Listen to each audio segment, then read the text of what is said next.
Hello everyone and welcome back to TowerGate. It is TowerGate Day number 645. 645. December the 28th, 2018. Friday. Man, this year is just about gone. It is just about gone. Man, oh man, what a year it has been. It's been a year of revelations. And talk about that more here in a little while. So let's go ahead and knock off a couple of the basic daily headlines here. First of all, probably the most annoying thing I think I saw today, and I think a lot of you will feel the same, was this effort by CNN, the fake news network, trying to get troops in Germany in trouble for getting their MAGA hats signed. And, of course, they were bringing on all their experts to talk about how this is a violation of military rule or law. So let's talk about this for just a minute. I know a lot of you are in the military. You know I was in the military, and this is just one of those things. Like in the military, they have what they call the UCMJ, the Uniform Code of Military Justice. It is the laws that govern people in the military, just like we have civilian laws for people who are in the civilian world. And there's a lot of similarities between the UCMJ and regular law for non-military people. And as you know, there's a lot of laws that simply are not really enforced. They are there, they're in place just to cover those very rare situations where something happens and they need to have some law to cover it so that they can have a way of not allowing certain little annoyances to become big problems. And this rule or law that the military has about not participating in political events is really being massively overplayed here on CNN and probably other networks. I haven't seen them, but I'm sure they're piggybacking on the same talking points. So this idea about if you're in the military you can't participate in political things and stuff like that, let me kind of give you the working definition of how that is. Obviously in the military, people are no different than they are in the civilian world. They have political opinions. And when I was in the military, we talked about politics and politicians all the time. Now, most people in the military, at least when I was in, were on the conservative side, and that would kind of make sense. And of course, I was in during the Reagan years, so it was he was a fairly popular commander-in-chief. Most of the people that I knew and I hung around in the military liked Reagan. Now, as far as the specific incident that they're talking about where Trump signed some MAGA hats or whatever, the first thing is this was not a political event. It was not a campaign event. Trump is the commander-in-chief, and he came to visit the troops. Now, whenever the commander-in-chief comes to visit the troops, if you're one of those troops fortunate enough to be able to be in the room where the commander-in-chief is and maybe have a personal greeting with him, many times people will bring some sort of personal memorabilia, photograph, a flag, a book, a program, a Stars and Stripes newspaper, whatever it may be, and people will bring these things to hopefully get them signed. That's not a violation of the UCMJ. There's nothing wrong with that. The president is the commander-in-chief. You know, he's not running in a political campaign. He's coming to visit the troops. And as far as, will commanders or military supervisors crack down on people because they brought MAGA hats, that's ridiculous. That's just ridiculous. It's not going to happen. It's silliness is what it is. So I'm sure if you go back and you look at any president, whether it was Obama or Bush or Kennedy or Johnson or Clinton or Eisenhower, or as far back as you want to go, you will find that when presidents visit the troops, troops always bring something that if they think that they're going to get to meet the president, that they might, get him to sign something. And so it doesn't matter. I mean, I'm sure Obama signed a lot of Obama photographs. I'm sure Bush did the same, and a lot of other type of memorabilia. So this is a great big, what they call, nothing burger. There's nothing to it. It's just another reason for CNN to fill some dead space and a slow news period where they just have to do the only thing they know how to do, which is just pile on Trump. But it's pretty sad that in this particular case, Trump was not so much the target because he really didn't do anything that they could jump on. It was mainly the fact that irked me was the fact that this reporter like snitched on these troops and tried to go to some military, higher ranking military people and say, hey, do you know that your troops are getting their MAGA hat signed? It's just it's just a low blow, and it's despicable, of course, and disgusting on many different levels. But what these people are going to find out is that these military officers or whatever are not going to discipline these troops for getting a MAGA hat signed or a flag or anything else. Not a political event. What the military was trying to do when they came up with this rule or law under the UCMJ was they wanted to make sure that that soldiers did not go out and in their uniforms and take part in partisan political events, supporting a Democrat, a Republican, a Libertarian, a Green Party, or whatever, and in doing so, wearing the uniform. Because the military looks at that like you are using the military and your uniform as a way to give credibility to some political point of view, and we really don't want that to happen. We don't want to see soldiers showing up all over the place in rallies and political rallies in uniform. So you're not permitted to go out in your uniform and participate in political events. Okay? So that has nothing to do with the commander-in-chief visiting the troops. Okay? That's a completely different thing. So this is what the military was really trying to prevent. It's not like you're in the military that people don't sit around and talk politics and even have debates over politics and talk about, and they may even try to, motivate one of their friends to go vote. Hey, are you voted? Or whatever, you should register. Yeah, you can cast your vote even if you're overseas. Hey, I really wish you'd vote for so-and-so. I really think that they're good. Or, hey, you really shouldn't vote for so-and-so. These conversations amongst the troops happen every day all over the world in military units and barracks and bars and various other places. I mean, military people are no different than anyone else. They're just like every other civilian who just happened to sign up and join the military. Doesn't mean you're no longer allowed to have a political point of view or anything like that. So the whole purpose of this law under the UCMJ was just to prevent troops from being out there in their uniforms and participating in political events. So that's really what this law was intended to do. It was never intended to be a muzzle or anything like that on the political views of individual soldiers. You're free to share your political views with anyone you like, and if you want to go to a campaign rally off duty when you're off duty or whatever, I assume you can go ahead and do that. You just don't want to be in your military uniform when you do it. And I mean, we weren't allowed to go off post in our military uniforms. They didn't want us going downtown and drinking or partying or doing anything off post. Whenever we left the military post, they wanted us in civilian clothes. They don't want you out there in your military uniform because you're essentially representing the military when you're in your uniform. That's the way they look at it. And they wanted to make sure that this type of thing didn't happen and get out of control. And of course, you're not allowed to hold, campaign rallies on the military post for one candidate or another, because pretty soon it would turn into a lot of political hate and a lot of problems. It would create divisions amongst the troops, and they really don't want that. They want esprit de corps. They want troops together. They want, they don't want to see this infighting and divisiveness within the ranks. Whether it's between officers or enlisted or males or females or Republicans or Democrats. The military makes many different rules to try to avoid having dissension within the ranks. And that's all that this law in the UCMJ was ever about. So this whole idea that you cannot have a political point of view because you're in the military is just nonsense. And the idea that there was some violation by people who brought their MAGA hats to get signed by the commander-in-chief is also just a bunch of BS. It's just the fact that it's kind of a slow news period, and for CNN and MSNBC and others, they need to get up every day and attack Trump for anything whatsoever.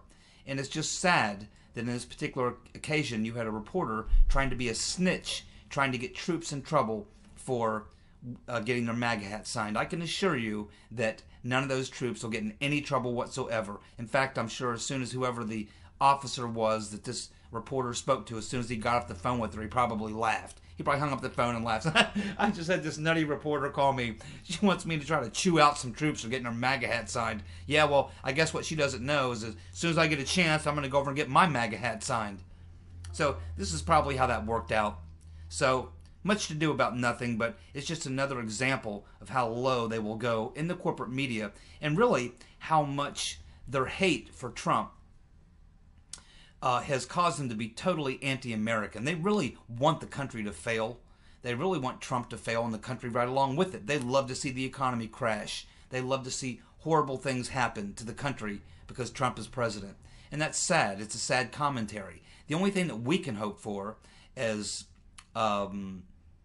normal people, the only thing that we can hope for is that there's enough of us who can look at this type of stuff and just know it's wrong and it's very bad.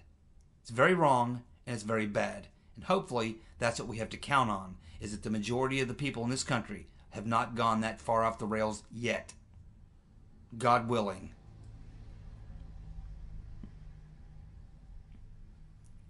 Another thing you can't do is solicit campaign contributions while you're in a military uniform,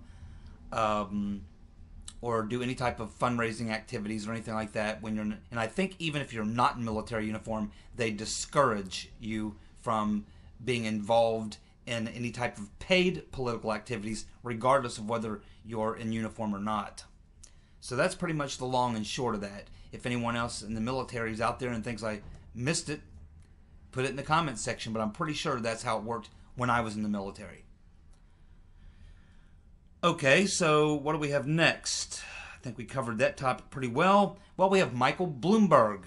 He has changed his registration from Republican to Democrat, giving a lot of people the idea he is planning on running. And I hope he does, especially because of the statement that he made. He's saying, Michael Bloomberg, that he may run, and that but he is now demanding that whatever Democrats run, that they put climate change at the top of their agenda.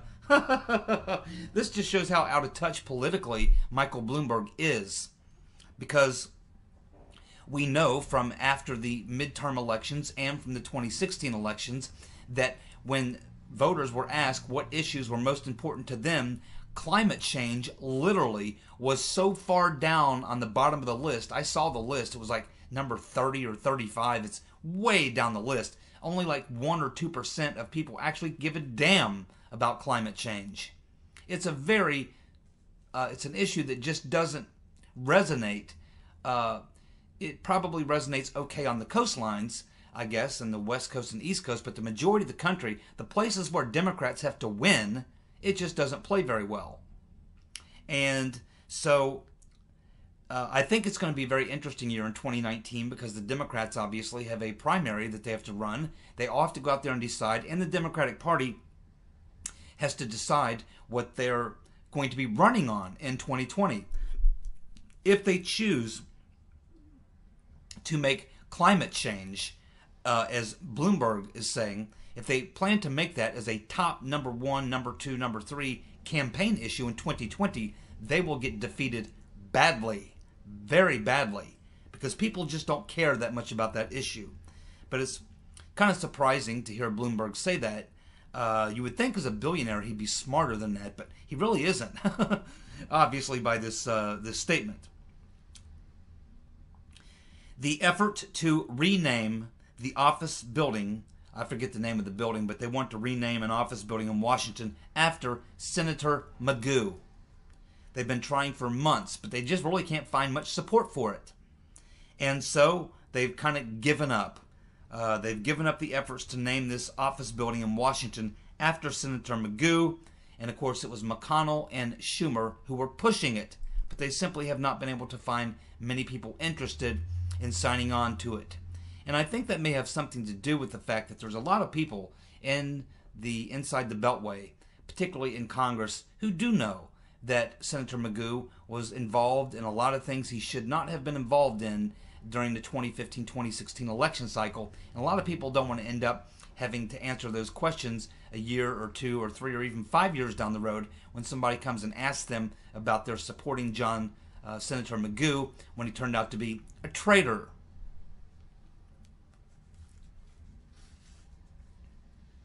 he's not a very hot commodity right now. A lot of people are, know exactly what he was involved in, and they don't want to get too close to him. They don't want to get burnt, and it's a wise decision on their part. No Senator Magoo building, at least at this point. As I said a couple of days ago, that when the government shutdown started, I said there needs to be a daily campaign that someone, Mueller or somebody, needs to go out every day and point out at least 2 or 3 situations that have happened every single day where illegal aliens have committed some sort of a felony. And I've been doing this myself every day, telling you of another felony that was committed. Yesterday we talked about a illegal Mexican drug cartel member who shot a man and woman in a Walmart parking lot in California. Today, we have an illegal who shot and killed a cop in California during a traffic stop. Where do you have the most of these illegals running around? California.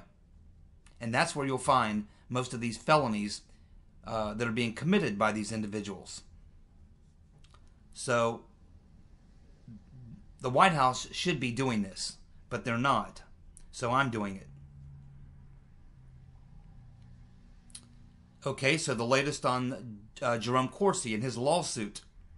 First of all, Jerome Corsi is saying now that Uncle Bob the Executioner, Mueller's team, has dispatched FBI agents to do door knocks on him and his family.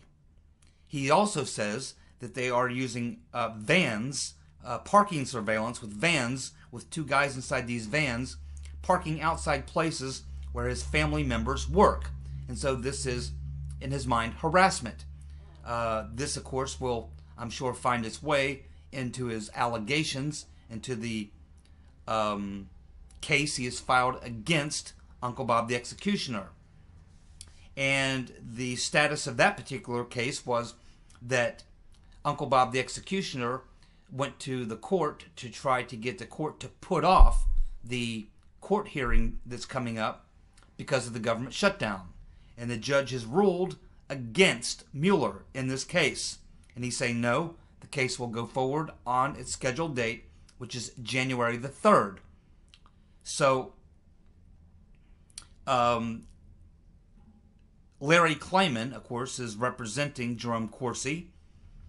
And it appears that, of course, this case involves Corsi suing Mueller because Corsi's making the claim that Uncle Bob, the executioner, tried to put him in a position where he had to lie in order to avoid being prosecuted. He's saying that Mueller told him, either you're going to say this, even though it's not true, you say it's not true, you're going to say it, or we're going to prosecute you. And so for this and other things, Corsi got his legal situation together with Larry Klayman, and they filed the suit against Mueller. And the case will be beginning on January the 3rd. They're going to hear the case. And we should follow this case very closely because I think Corsi has a very good argument. And it'll be interesting to hear how the judge rules on this case. Because if he were to rule in Corsi's favor and say, yes, you've proven that Uncle Bob was trying to force you to tell a lie to avoid prosecution or the threat of prosecution, then that is a serious violation. In which point that could very well spell the end for Mueller, or certainly damage him so badly that he will have to wrap it up. And ultimately, I think that that's how this may end up happening, is ultimately Mueller will probably be forced to shut it down just because of all the negative pressure being brought on him, because it just goes on and on and on, and it becomes more and more obvious the tactics that he's using. Eventually, it will just wear people out to the point where they'll just be sick of hearing about it, and they'll think, this has gone on too far. His tactics that he's using are way over the top, and maybe some judge will put an end to it, or Uncle Bob will see how unpopular he is and realize, and the Democrats and the deep state will realize it's actually hurting their cause, beginning to help Trump, and at which point that's when he'll probably back away. But we'll have to watch and see how it all turns out. There's a lot of unknowns in the equation. And also, excuse me, regarding this situation with Uncle Bob, we have Rudy Giuliani coming out and making a statement yesterday saying that Mueller should be investigated for destroying evidence. Yeah, we mentioned that when the news came out, that we found out that it was Uncle Bob, the executioner, who ordered that the phones that Peter's been stroking us and Lisa Page were using, particularly during the time that they were on his team, that he's the one who made sure that those phones were scrubbed. And again, when you're a prosecutor, special prosecutor, a regular prosecutor, U.S. attorney, whatever, local attorney, prosecutor, it's my understanding that all the evidence that you acquire is owned by the state or the federal government. You, as the prosecutor, do not own that. You don't have the right to decide what you can keep and destroy. That all the evidence collected, because it's the taxpayers paying you. They essentially own the information. They own the investigation. That you don't have the right to make choices on what you destroy or keep. And that if you destroy any type of evidence, especially if it could be exculpatory evidence, that is obstructing in itself. And so I think it's good that Giuliani made the statement, but the question is, what are you going to do about it? I mean, I really believe at this point, I don't like the legal strategy that Trump's been given throughout this entire thing, and I wouldn't have ended up where we are now. But if I was where we are now, and I am Giuliani, and I'm seeing this, Giuliani, yeah, it's nice to make the statement, but what you really should do, Giuliani, is file a criminal complaint. And that's maybe what you need to do to try to shut Mueller down. The same thing he's doing to everyone else. Do it to him. They should start filing. There's all sorts of allegations. We see Corsi doing it on his own, but Congress could do it. They haven't. Giuliani could do it. Any of Trump's lawyers could do it. Could start filing a suit against Mueller himself. And there may be political consequences to that. The president's busy. I understand all these things, but you would like to see more than just a statement. Because, again, if this is what Uncle Bob did, and it's alleged, pretty much confirmed that he is the one who ordered the scrubbing of those phones, that is, in fact, a violation. And it should be more than just a tweet or an interview saying, yeah, well, he should be investigated. Well, Uncle Bob, who's going to, well, I'd say Giuliani, who do you think is going to investigate Uncle Bob? He going to investigate himself? Is it Rodenstein going to launch the investigation? Whitaker? I don't think so. I think that you, Mr. Giuliani, you have the right as Trump's attorney to file your own suit against Mueller, and that's exactly what I think you should do, seeing as how we're in the boat we're in now, which we shouldn't be in. And by the way, the settlement amount that Corsi is going for is $350 million. Okay, so Jeff Carlson wrote a pretty good article at Epoch Times, and many of you have probably read it who follow Jeff Carlson, or you can probably see it at the Market Watch, or the Market's Work, themarketswork.com.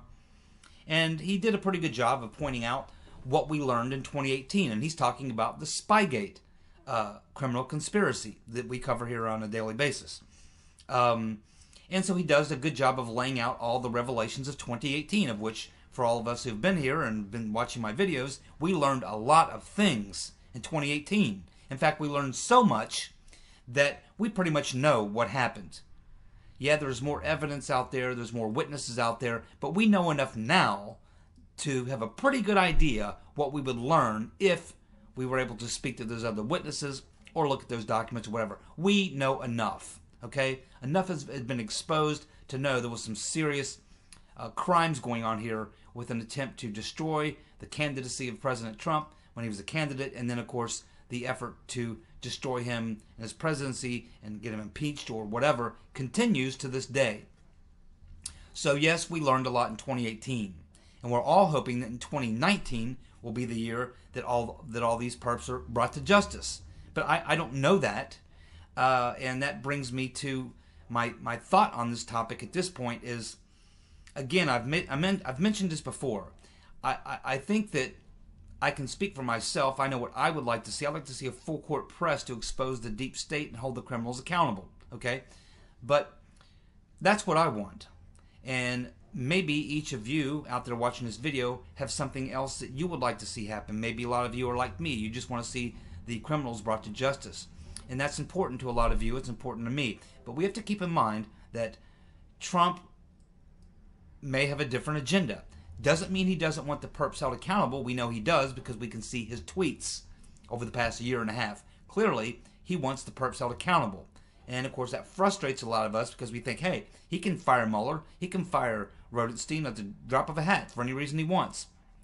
So, I mean, we all know this, but there's some reason why he has not done anything, or at least we don't see him doing anything. But it doesn't mean he doesn't want to or doesn't have a plan. He may have a plan. Maybe he doesn't have a plan. I don't know. But I think my gut feeling about this is that we may care a lot more about it than he does. Yeah, it makes him mad, and I think he'd like to bring these people, hold them accountable. He keeps talking about it. But I think, he's president of the United States. And I think that Trump, the way his mind works, may not be the way my mind works. I think Trump's a lot more focused on the things he really cares about. He's frustrated by what the deep state's been doing to him, and maybe he thinks, yeah, well, eventually they're going to get theirs, or I'll get around to that, or something's going to happen. Maybe he knows things are happening that we don't know. Maybe I'm sure he has information that we don't have. All these things going on. But I think Trump, if you watch what he's doing, and try not to get too deep into this conspiracy stuff, just look at things just the way they are. His focus most of the time is on fixing trade deals, creating jobs, bringing business back in the country, tax cuts, dealing with foreign policy. I mean, I think he's focused about 90% of the time on these things, and that he doesn't allow, even though he's frustrated by it, he doesn't allow those other things to keep him from accomplishing the things he really wants to do for the country. I think Trump literally, it's hard for us to imagine this because we've never seen it before. We actually have a guy in the White House who wants to put the interest of the country first, including ahead of his own personal interest. Look what he gave up to become president. What does that tell us? That this guy does not put himself first. There's something about wanting to fix the country that takes a much higher priority in his life than getting back at the people who wronged him. Maybe he believes in the golden rule or something, that these people will somehow be caught up in these crimes, caught for the crimes, because that's just the way things work. Or maybe he doesn't believe that at all. Maybe he's not that Pollyanna, right? We don't really know what's going on in Trump's mind. We don't know if he has a plan or has no plan. We don't know if his plan, that he's got one, and it just isn't time for him to unveil it. Maybe he's waiting to get certain things in place. I certainly believe two things on the timing.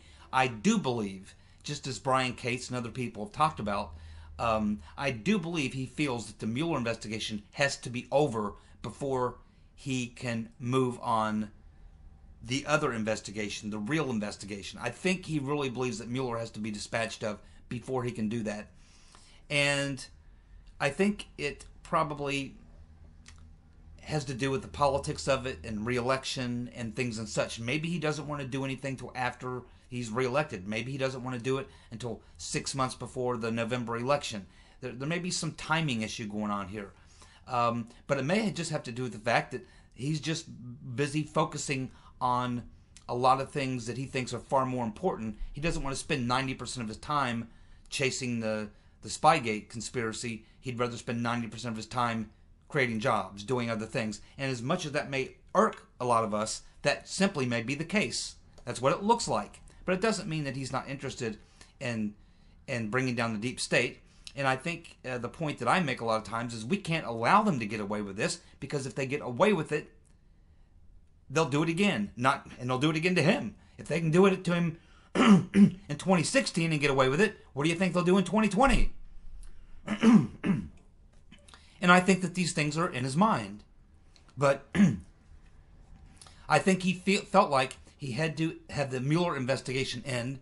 And I also think that just as a backstop, just in case things did go wrong, or just in case they did dream up something for impeachment, I think he really felt like he needed to get past the midterms, and he needed to make sure that the Senate stays Republican, and preferably with a decent majority, and preferably with a lot of the anti-Trumpers gone. And that's exactly what he accomplished. That's why he went out and campaigned for the Senate so hard. He seemed to be willing to lose the House, but he definitely was going to make sure he held on to the Senate and gained seats. And got the type of Republicans he believes will support him if they do try to run an impeachment on him. So I think that these are two things, timing-wise, that I think feels he needed to have happen. So ultimately, though, I have to be honest with you. I primarily have believed for a long time that the only way that we would get justice here is absolutely 100% sure that Trump wants that to happen. That he wants that to happen. And he has to probably believe that he can do it without destroying the country. I think that that's something that we have to keep in mind. But I also believe that ultimately it's going to require the people. He's going to have to feel that the people, the majority of people, are behind him. So I never really counted on Sessions, and never really believed that he was, the secret assassin or anything like that. I never really believed too much in Huber or Rodenstein or even Whitaker at this point, or even Barr when he comes in. I don't necessarily have any great faith that Barr is going to launch a special counsel and investigate. Maybe he will, maybe he won't. I don't know. I'm not putting my faith in any of these characters who are connected to the deep state and are pretty much part of the swamp as far as I can tell. I'm putting my faith in Trump, number one, and the people, number two. I believe the people being brought to justice will only happen if Trump wants it to happen, and if enough people support him to make it happen, to make it possible for him to make it happen. So that's just my gut feeling on these things.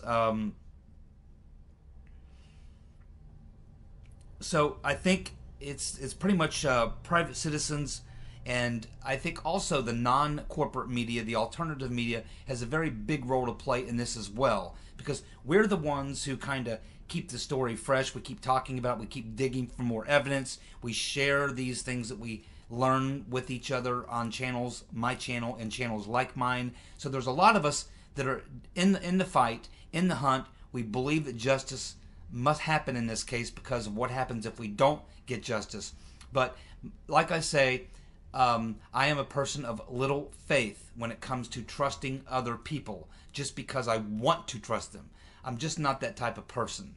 So I do have a tremendous amount of trust and faith in the president because of what I've seen from him to this point. And I have a tremendous amount of faith in my fellow citizens who are like-minded in general. And that includes people who follow Q. I don't see people who follow Q as my enemy. I don't necessarily follow Q per se, but I don't think people who do are my enemy. We want the same thing, right?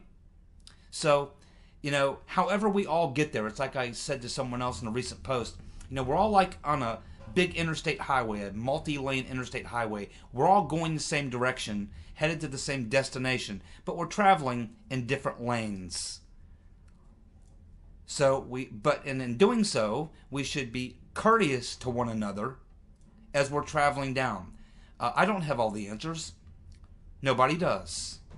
But I think the most important thing as we look ahead to 2019, keep the faith in the president, keep the faith in yourself and all of us who are pursuing this goal. We're all driving down the highway, the same direction, the same destination, in different lanes. Let's all get there safely. What do you think?